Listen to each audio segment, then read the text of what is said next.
Yo guys, apa kabar? Kali ini kita bakal bahas sesuatu yang bikin lo semua bangga dan penasaran. Yap, PSSI baru aja berhasil ngegaet oleh Romeni jadi WNI. Ini bener-bener jadi jalan baru buat timnas Indonesia. Apalagi selama ini kita selalu kesulitan nyari pemain keturunan di Eropa yang bisa ngisi posisi penyerang. Emang sih, stok diaspora di posisi itu langka banget. Tapi setelah kedatangan Patrick Kluivert, lini depan kita bakal makin kuat. Apalagi, Ole Romeni ini punya pengalaman sebagai striker kelas dunia. Dia paham banget gimana lemahnya lini depan kita selama ini. Nah, masalahnya, kita nggak mungkin ngandalin Ole Romeni sendirian kan? Butuh pemain pengganti yang sepadan. Sebenarnya, banyak nama yang masih bisa diproses buat ngisi posisi penyerang. Contohnya, Mauro Zylstra, yang pernah dipamerin sama media Belanda, Football Primer. Terus, ada juga Dean Zandbergen sama Delano van Heyden.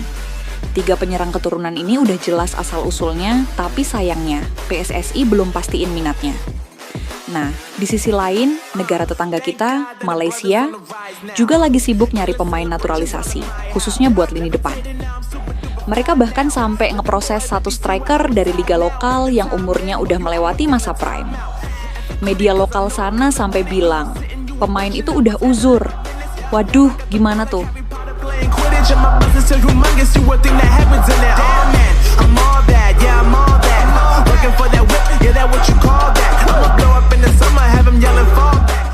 Nah, balik lagi ke timnas Indonesia.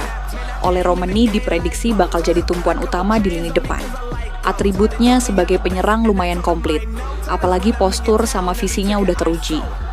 Banyak yang berharap dia bisa ngangkat performa timnas Garuda dalam jangka waktu yang lama. Tapi, inget guys, Ole Romeni nggak mungkin bisa ngelakuin semuanya sendirian. Dia butuh dukungan dari pemain lain. Sayangnya, pemain kayak Rafael Strijk sama Ragnar Oratmangun yang punya posisi asli sebagai penyerang, dirasa belum bisa konsisten. Contohnya, Ragnar aja bisa main lawan Australia karena akumulasi kartu kuning.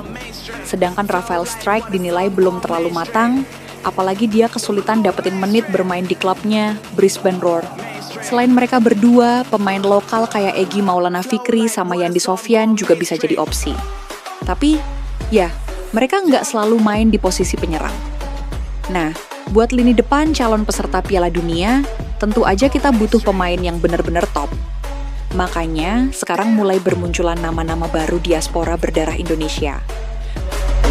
Flow like water, song going mainstream.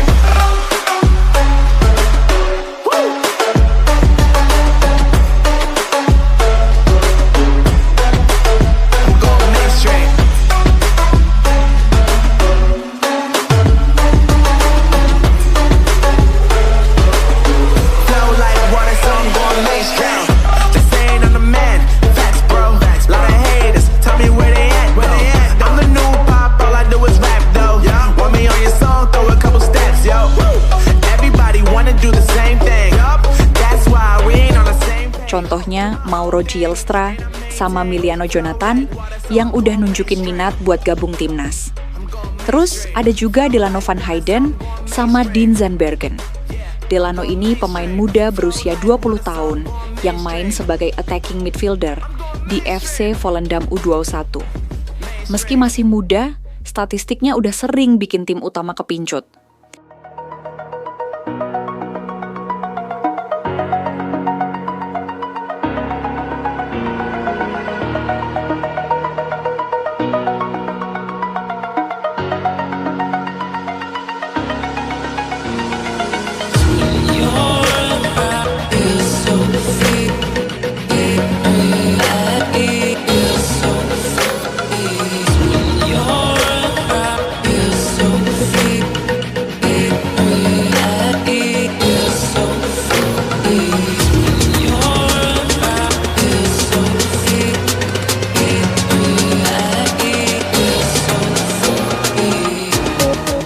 Sedangkan Dean Zandbergen, pemain 23 tahun yang baru aja pindah ke VVV Venlo, klub kasta kedua Liga Belanda.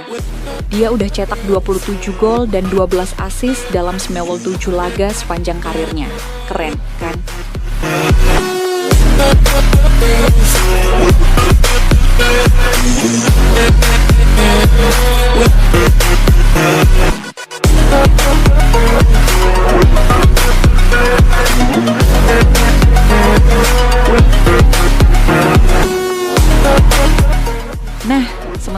lagi sibuk ngurusin naturalisasi, Malaysia juga ikutan ngejar striker naturalisasi. Tapi, yang mereka proses malah jadi bahan lelucon.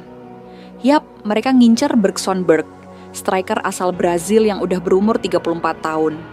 Media lokal sana sampai bilang, umurnya udah uzur. Tapi, fans Malaysia tetap antusias, soalnya Bergson udah cetak lebih dari 20 gol musim ini. Mereka berharap Bergson bisa bantu skuad Harimau Malaya. Tapi, ya, kita nggak perlu khawatir. Soalnya timnas kita udah punya Ole Romeni yang jauh lebih muda dan berkualitas.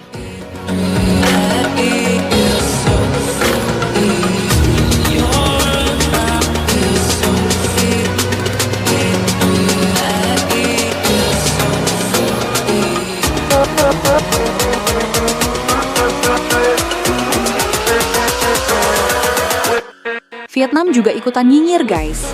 Mereka sampai bilang kalau naturalisasi pemain kayak Ole Romeni bisa bahaya buat pemain lokal. Padahal, jelas-jelas pemain lokal kita kayak Rizky Ridho makin matang setelah main bareng pemain top kayak Jai Itzes. Pemain Liga 1 juga masih punya kesempatan, asal punya potensi. Jadi, nggak perlu khawatir, ya. Timnas kita udah di tangan yang tepat.